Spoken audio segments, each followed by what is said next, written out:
Hello animators, I'm going to be giving an in-depth tutorial on how to use DragonFrame to capture your animation. So first thing to do that's always good before you start any project is just create a folder on your desktop that you put all the files in, and I'll just call this test folder. You might put your name or the name of the project.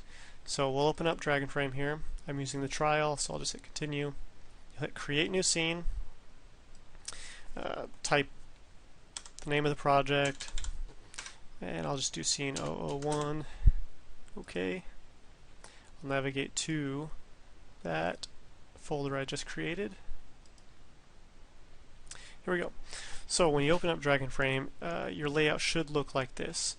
I've got my keypad open, I've got my live feed camera set up, which is my webcam.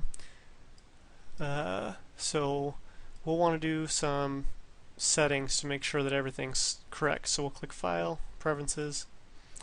You can set your language here, so I'll just set mine to System Default. And by default, all these settings should be normal, so I wouldn't mess with them. You can compare your screen to mine real quick and see if there's anything different. Those first two are really the only ones. We're not going to worry about sound or naming. If by chance your camera is not showing up, go down to Capture, Video Source, and you should be able to choose your camera. So I'm just using my webcam here. I'm also going to go down to Video Settings, and here's where we will make sure that our capture settings are correct. You can also choose your source here. Compression, I'm just going to choose highest quality. For the pencil test, anything from medium to highest is okay. It'll only really affect the file size at this point.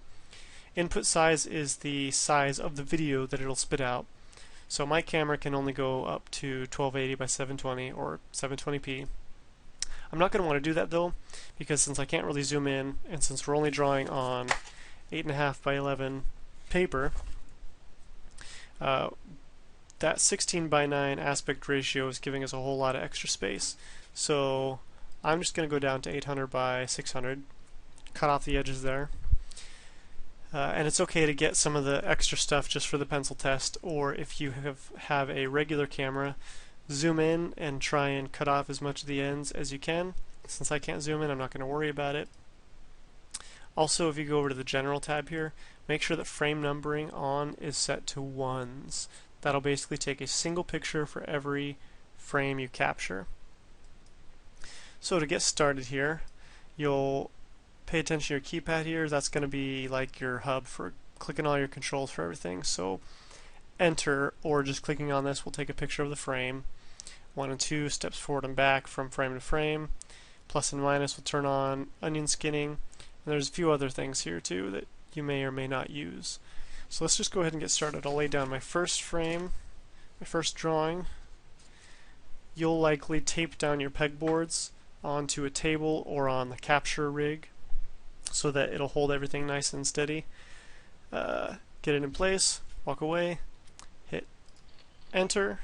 If it gives you dialogue, just ignore that. So I already captured my first frame. I'll set it aside. Go to frame number 2. Hit enter again. And what you're going to be doing is just one by one taking a picture of every single drawing in order, making sure that they're all steady. Also, now's a good time to demo how the onion skinning tool works. So there's this slider down at the bottom that you can play with, or you can click the plus or minus keypad buttons either on the screen or on your physical keyboard.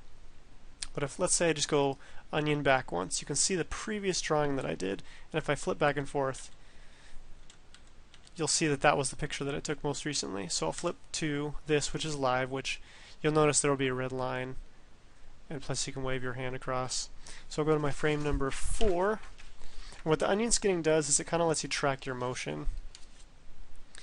So you'll see this drawing right here is the live drawing. This drawing up here is just the onion skin drawing, and you can adjust the darkness of that. Obviously you're going to want it not like this because you can't even see the live feed now. So I like to just keep it kind of right around closer to the center. On either side really, but probably on the left side because you can keep the live drawing darker. So I'll go ahead and capture frame number 4, pull it off.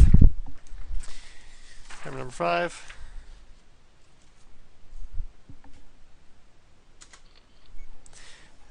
And so you're going to be doing this, once again, as I mentioned, for every single frame you've got. All the way from 1 to 24 or 45 or 75, whatever you've got. I'll also show you how you can edit frames in case you made a mistake. So like, let's say I go to this frame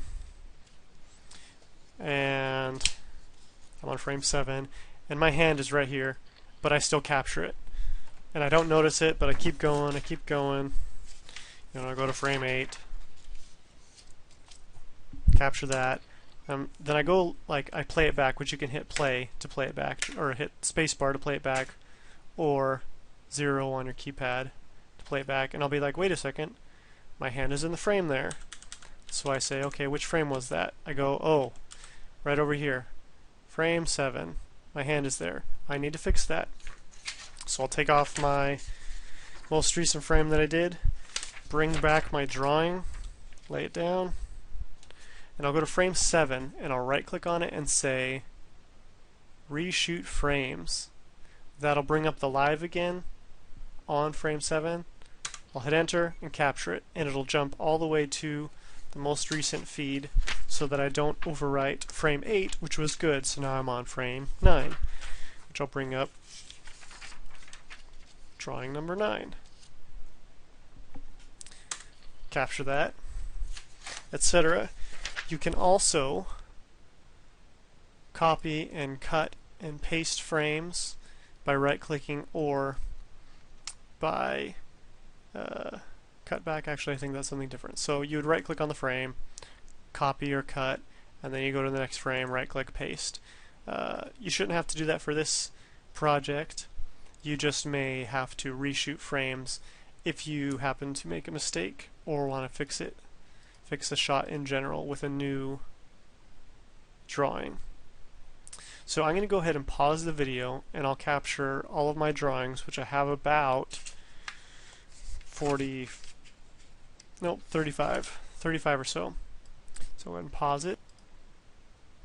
And I'm back. So I'm now nearing the end of my animation. I'm putting up frame 33 out of 34, it looks like. Or 30, yeah, 33. So I'll go ahead and capture that. Here's my final drawing. Alright, so what I'm going to do is I'm going to turn off onion skinning here, and I'm just going to play it back. I've clicked this button here, or you click that button there, or push 8. It'll loop the playback. So I'm just going to hit play a few times, watch it. I can see a few errors in my drawings. I'll fix that at a later date. As you can see, plays back all the way through.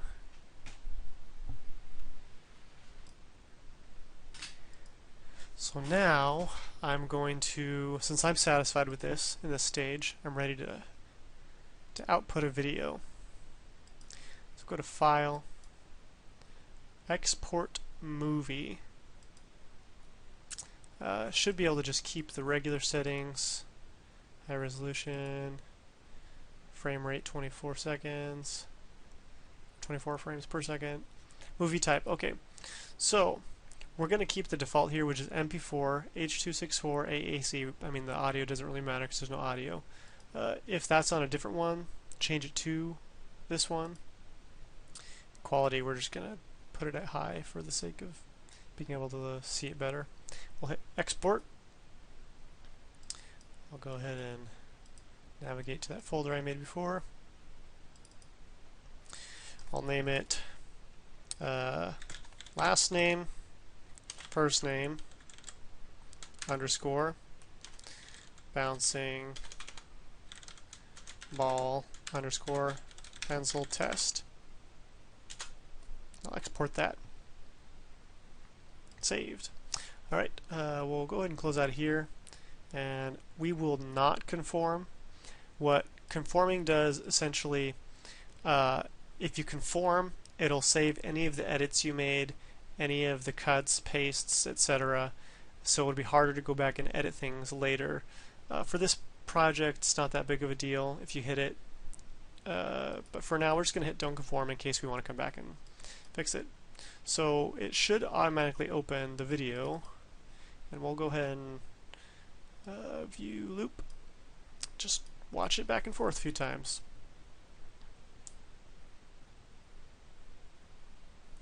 And there we have it. So this is the kind of file that I expect to see, just a regular MP4 video file with your name, the project, and pencil test in that order. And make sure you keep the DragonFrame folder available too, in case you need to go back and edit it. And that is everything.